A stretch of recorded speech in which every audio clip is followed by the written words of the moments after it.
Hi, everybody. I'm Michael Carrese, welcoming you to Raise the Line with Osmosis from Elsevier, an ongoing exploration about how to improve health and healthcare. One way to look at today's guest is if he were a zebra, he would have extra stripes because, unfortunately, he has more than one rare condition, which is a first for a guest in our Year of the Zebra series.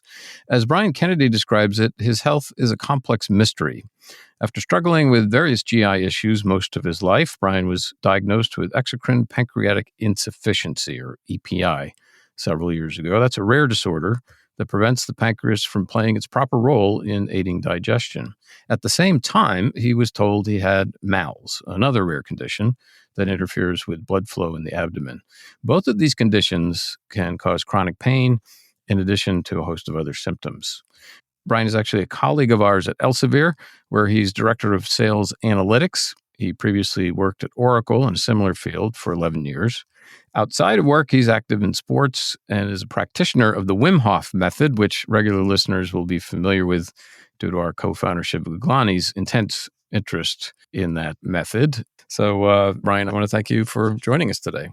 Thanks, Michael. Yeah, it's great to be here. Super grateful to be invited. And, you know, I would say that just upon reflection, it really is encouraging, I think, probably for a lot of people to hear that somebody, despite your medical challenges, is so active athletically. Yeah. Did that start once you were really confronted with the worst of this, or were you always active? I think I was always an active person, especially cardio. I loved cardio, so anything to do with racket sports is my passion. So I grew up playing tennis and squash and table tennis and badminton. But definitely after I got really sick, I became more aware of how important exercise is. And when I was able to build myself back up, I was very grateful that I could play tennis and squash again. That was a huge milestone for me in my health journey because from going to not being able to leave my bed, when I first got on that tennis court, I remember just being so grateful. Sure. That I was there, and I was able to hit a tennis ball. It was a really big moment. Yeah, different level of appreciation. Yeah. So let's back up a little bit and add to that basic description I gave about your health struggles. You did have a series of GI issues for much of your life. Talk about that, and then what led to this EPI diagnosis. Yeah, strap yourself in, I think, for this one. So, yeah, I think when I was younger, I kind of was a bit of a fussy eater. And then as I got kind of to my late teens, I started to suffer with acid reflux. So I'd get a lot of reflux. I know a lot of people suffer with that. So that was kind of a problem for me in my early 20s and my 20s. And, I went for endoscopy, to check was everything okay. And everything was okay. I had some gastritis in my stomach. And basically I was prescribed, Zantac, kind of to block the acid. And, whenever I would get those episodes where I get this extreme burning, I would take the Zantac and I would be kind of okay. So mostly in my 20s and early 30s, I was mostly quite healthy, actually. But something was brewing. So in 2015, I started to have 3 severe episodes of not being able to swallow. And this is kind of where it all sort of started to go downhill for me. So I'd gone out for a couple of drinks after work and I came home and then I had a steak at home. And then literally I couldn't swallow anything. I couldn't swallow water. Water was coming back up. So I had to go to accident and emergency. And I was there for 12 hours without being able to swallow. And I literally couldn't even get down the tablet that they were trying to give me. So they had to put a intravenous drip on me and feed in kind of this antacid medication. And then eventually I was able to swallow. And then I went home and I was fine, really. But it was a bit of a shock. Yeah, well, I think that'd be a little bit scary to not be able to swallow. It was very, very scary. It was very, very scary. And I was, obviously, I then started to see my doctor, a gastroenterologist, and it happened again. One time I was in work and I was eating lunch, and then again, the food came right back up onto the plate. I had to go outside. I was embarrassed because my colleagues were all around me. I had to walk outside And I couldn't swallow. It was the worst feeling, you know? So eventually, anyway, they did tests, endoscopy, MRI, CT, all sorts of tests. And the first GI couldn't find anything wrong. It said, we don't know what's going on here. Referred to another one. And she found in my endoscopy, by doing biopsy, she found there was like lymphocytes in my esophagus. It's called like lymphocytic esophagitis. So it was like, it's kind of like eosinophilic esophagitis, where there's some cells in your esophagus that shouldn't be there. And that, she said, was causing me my issues. So I did, she said to do food. It was very important, your diet. And she got me to do food intolerance testing, and I was intolerant to dairy and wheat. So I gave up dairy, and I started to see improvements, and I never had the swallowing issue. Now, then in 2016, I was on proton pump inhibitors by then, lansoprazole, which is a better medication for dealing with the acid reflux. But literally then in 2016, I started to get severe abdominal pain, upper abdominal pain. And I just had almost like a complete physical breakdown. I was in so much pain, I couldn't sleep. And I just was like, what is going on here? They started to do, again, all sorts of tests on me. And they couldn't really find anything else wrong with me. So I was even referred to psych, and but I knew that it wasn't something mental, there was something physically going on. So anyway, again, I got better from that. Again, so something was going on, all this, these were little warning signs being fired at me, right? So then in 2016, I moved from Ireland, where I was living, to the Netherlands. And then in 2017, I again got the pain back for a couple of weeks, and I couldn't get to see a GI here because there was a waiting list. And somehow I ended up getting better. So then I was like, okay. So then 2019 came. The pain came again. I was starting to feel very unwell at the start of 2000, like worse, low energy. I would eat things like a donut and feel very, very bad and bloated. And I didn't really notice that something was going on with fatty food and also with my stool, right?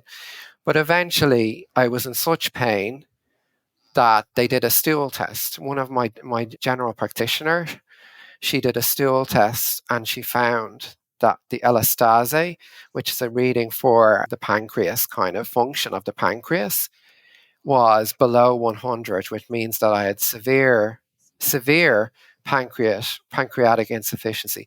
This is the first time in all those years that the pancreas was mentioned. Well, and I'm just surprised there weren't stool tests before that, given all the GI symptoms, I know. It was a series of unfortunate moments, when I look back, and, you can't go back. But I mean, I'm not the doctor, but indeed there was never a stool test done. But the thing about the pancreas is you can't really spot the insufficiency sometimes until it's very late.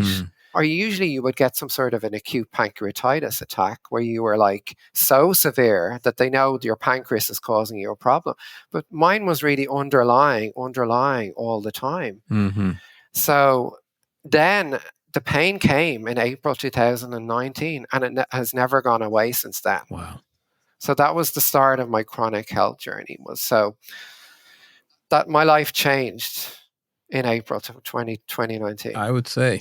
And, just to reflect on a couple of things here, we have been doing interviews for a couple of years with folks with rare conditions, and this diagnostic odyssey, as it's termed, is just, it's so hard to hear these stories. Some folks wait 5, 6, 7 years or longer to get a diagnosis, and really, unfortunately, are confronted with this notion that it's all in your head because the medical establishment can't figure it out.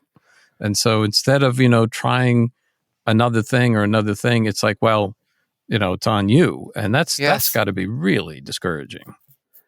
It was really, really hard. I remember that moment being in that psych evaluation, and my mother was there at the time. She unfortunately passed away since then, but she was there with me, and she was like, no, they were wanted to bring me in, to a facility. And she was like, no.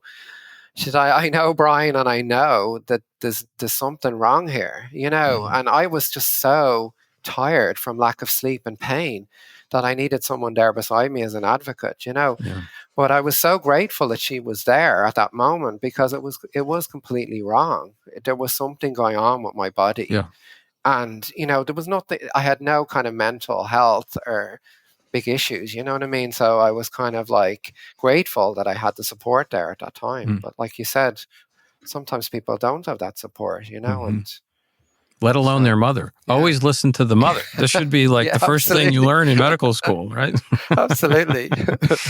So what was it like to finally have that diagnosis, and what were the treatments that were tried?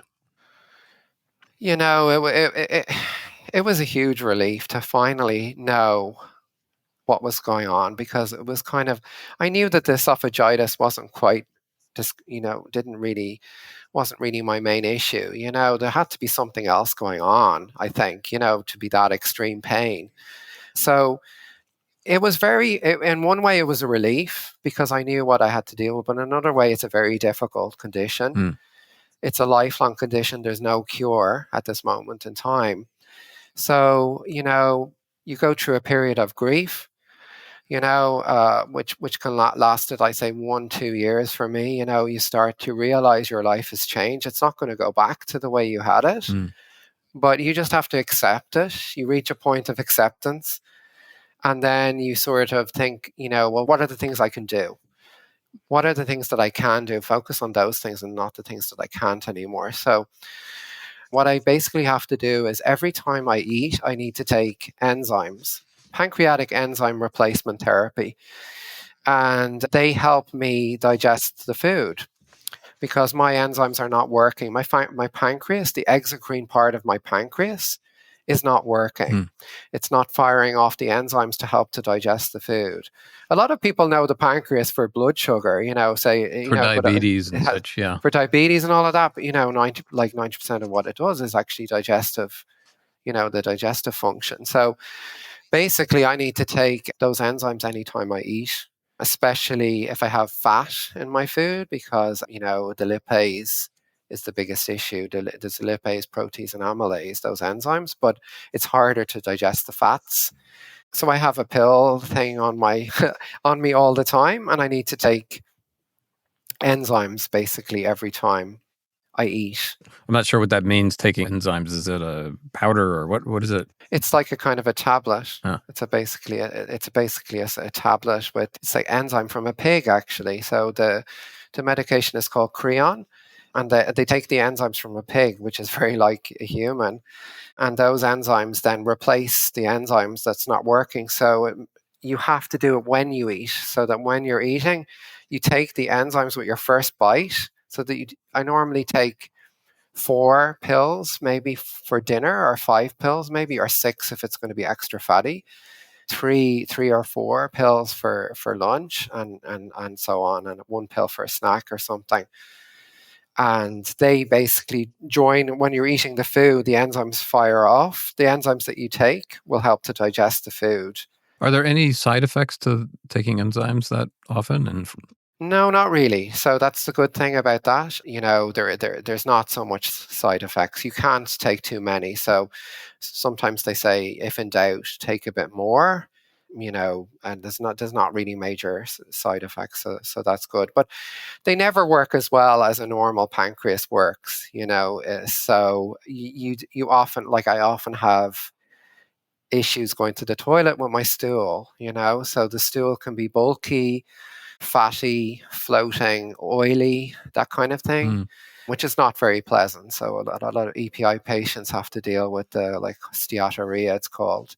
Eventually you get used to it, but things are working well when your stool sinks. So it's kind of a little bit of a celebration when the stool. Yeah, sorry, but it's important to talk about the stool. Do a little happy dance right there, and Yeah. And I also have to take some drugs for the pain, because you have kind of the upper abdominal pain. So I take a nerve drug called amitriptyline, and I take that at night, and that helps to kind of dull the nerve pain that's been caused from whatever's inflammation is going on in the pancreas. Some patients are on different pain medications. Some patients have to be on opioids or much stronger pain. But thankfully, with me, I don't. We don't know, is it going to get worse? It can progress. But I just try to manage my life in a very healthy way, and I do my best with what I can do. Yeah. So, well, I'm sorry to hear this. I mean, it really sounds like quite the challenge and odyssey, and thank you. The combination of the physical and the mental impacts. All the stress and all of the worry about your future. I mean, that's a big burden. I mean, how have you managed to continue to have a career and other things in your life with all that going on? Well, I mean, in 2019, when I got really, really sick and we found out the pancreas was the issue, I was 4 months out of work. I couldn't even get out of bed, actually. I was so weak because you have malnutrition and malabsorption because you're not absorbing the food properly. And then when you take the enzymes, it starts to get better and you start to get better, So, I kind of just tried to take each day as it came and build myself up. The first year and two was very hard.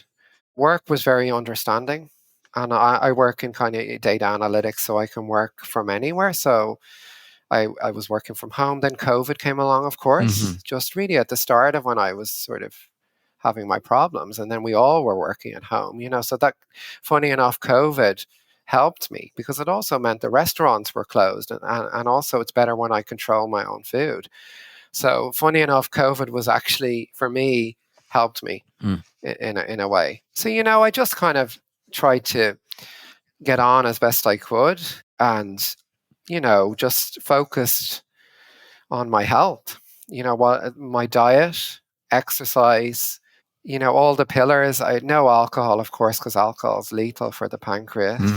So I had to give up alcohol. I have a very clean, healthy diet, no processed foods. So in a lot of ways, I'm healthy, right? Except I just have this one severe issue. Yeah. If you know what I mean. So I'm trying to look on the positive, really. Yeah. And what's the progression? I mean, you're saying pain can get worse, other things can happen. What is the long term? I mean, you can just do this the rest of your life, or does it at some point can it flip to pancreatic cancer or something else? Well, it's a good question. So the thing about my EPI is that I don't know the cause. Chronic pancreatitis is one of the main causes for EPI, which is very serious inflammation in your pancreas. Now, my CT scan and endoscopic ultrasound, which is kind of the gold standard for testing the pancreas, did not show damage really in my pancreas, but it's not working. It's not functioning. So they were not sure whether I had chronic pancreatitis. And most chronic pancreatitis patients tend to have at least 1 or 2 or 3 acute pancreatitis episodes. Now, where they're doubled over in pain and they have to go to hospital and they have to get really strong pain medication. Now, I had those episodes I told you about, but I managed to get through them. So I don't know whether that was a pancreas attack. So I don't really know how and they can't really tell me how it's going to progress because my EPI is kind of idiopathic. They say it's idiopathic. The cause is unknown.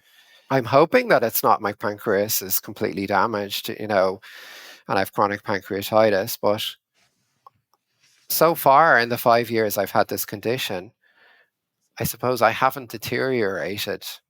I haven't gotten worse, I would say, so it's stabilized a bit. The pain maybe level is not quite as bad as it was like three years ago, where I would have nights of pain of around like 8 or 9 out of 10. And I would just be in agony and I'd have a heating pad on my abdomen. So touch wood, I hope that I'm able to manage this and it doesn't get worse, but I don't know. Yeah, that's tough. As we have talked to lots of rare disease patients, one theme that comes up all the time is trying to find some community, trying to find other people who are suffering Yes. from the same issues. Talk about that a little bit. What's that been like for you? Honestly, that was huge for me. It made I would say it made the biggest difference actually on my quality of life, was talking to fellow sufferers, even online. So, first of all, I found people on Facebook groups for EPI. There's an amazing Facebook group for EPI, and also on Reddit and inspire.com. And, you start to post there and share. And of course, they're not doctors, and everyone is different. That's the thing about also a pancreatitis patient, is everyone is quite different, and everyone has different triggers in terms of food and all of that. So, you have to educate yourself as well. But they have very good tips in terms of managing pain, in terms of, food diaries, like keeping a food diary, and all these very practical tips that only a patient would have, Right. that you don't get from the doctors. And sometimes, you get like 10 minutes, maybe 15 minutes if you're lucky, once a year with your gastroenterologist, because everybody is so busy. Right. And you're trying to squeeze in all the questions that you have, and it's impossible. So I was super grateful for those groups of people, and it helped me no end. And also, I found out about this book. It's called Primal Pancreas: Survivors Pancreas Damage Survival Guide by A. Toxopius. So this guy, he is Dutch actually, and he had similar. When I read this book, because it was recommended on the forums, his story was almost identical to my story, and I almost cried. I was almost like, oh my God, finally, somebody has gone, I'm hearing from somebody who went through the same things as me, all the years and years of issues and going to doctors and not having answers and being in pain and all of that. And being He went told that through it's all in of your that. head. It's told it's in your head. I mean, do you know what? It's made me really more resilient, I would say, as a person as well. You have to be your own advocate, I would say, to any other patient who's going through a chronic condition. You have to be your own advocate. You have to fight, you have to ask questions, and you have to educate yourself. But as you said, I'm very grateful for these communities of people. Super grateful. Yeah. One of those is an organization called Mission Cure. I know you're involved with that. Why don't you fill us in on what they're about? That was a turning point for me as well. So I think I was lucky to meet the founders of Mission Cure. So Mission Cure is a charity in the States, and their mission is to cure pancreatitis. So there's two incredible founders, two ladies who have personal stories with pancreatitis. So Megan Golden, her brother has chronic pancreatitis, and Linda Martin, her daughter, had chronic pancreatitis. So they set up this charity. And it's incredible what they're doing, because they're really getting a lot of funding to bring people together, like scientists, doctors, patients, all together to come up with solutions and treatments and trying things out to find, treatments. So I work for Elsevier, as we know, and luckily through my work, I was able to meet these ladies. So I'm very grateful for Elsevier and the mission that we have, which is, to advance science and have, improved medical outcomes. So it really brought home to me the work that this company does. But anyway, we were doing a datathon with Mission Cure, where data scientists from Elsevier were working on trying to look at drugs that could be repurposed for helping with chronic pancreatitis. So they did this kind of datathon, and data scientists were analyzing all this data. So I happened to be connected with them when they were in Amsterdam visiting the company. Okay. And I met them for lunch. And it was just another moment for me where they told me about their personal stories, about, Megan about her brother, and Linda about her daughter. And Linda actually put me in touch with her daughter so I could speak to her as well. And that was the first time I spoke to someone who had kind of like something like this, Oh my goodness. So it just gave me hope. It just gave me hope that there's people out there working to find cure for what I'm going through, and very strong, very determined, very savvy ladies.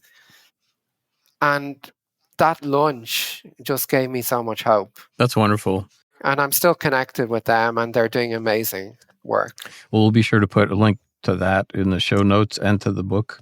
It really has been one of the wonderful dimensions of all the interviews we've done on the Year of the Zebra is just meeting these people, parents especially, that, know nothing at the start about the condition that their child is finally diagnosed with. And they create nonprofits, and they're raising millions of dollars, and they've become more expert than most of the clinicians that they meet. Yeah. And they are funding research. I mean, it's just astounding what people are able to do. And of course, the internet and all the other ways we have communicating now make it much easier to get connected and spread the word. And these are amazing people, really. Yeah, totally. I totally agree with you. And I'm just, grateful that there's people out there, and scientists and doctors who are doing research and trying to find cures for all these conditions, because even though it's a rare condition, it still impacts thousands and thousands of people, So if you make a difference in thousands and thousands of people's lives, it's incredible.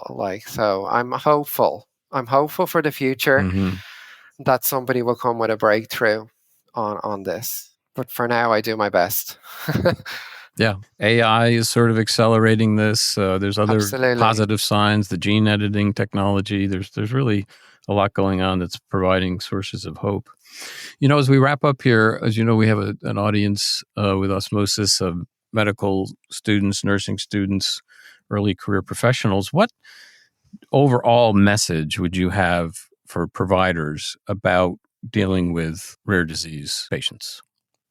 I think it's being patient and continuing to ask questions and not giving up, because, every person is different, and some people are more complicated than others. And I just happen to be one of the people that has something complex, like 2 or 3 or 4 things combined. So my message would be, to please, keep asking questions, just dig in as best you can, do the research. In my particular case, what I found is that some gastroenterologists didn't know so much about the pancreas, which surprised me a lot. And I know that the gastro area is very complicated. I totally understand that. But even so, there was had to be a pancreas specialist that I would see in the end. So sometimes, the gastroenterologist can pick up maybe more knowledge there to kind of maybe find this as an option earlier, that the pancreas earlier could have been put as an option for me, why did that never come up all those years before as a potential, issue?